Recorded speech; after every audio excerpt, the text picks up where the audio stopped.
বৌ আহক আহক বহক ইয়াতে। হ'ব দিয়া।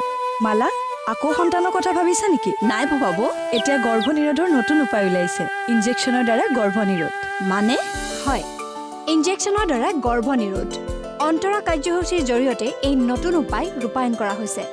যদিহে কোনো মহিলাই গৰ্ভধাৰণ কৰিব নিবিচাৰে তেন্তে অন্তৰা কাৰ্যসূচীৰ অধীনত এই ইনজেকশ্যন ল'লে ৩ মাহৰ বাবে গৰ্ভধাৰণ কৰাৰ আৰু কোনো ভয় নাথাকে।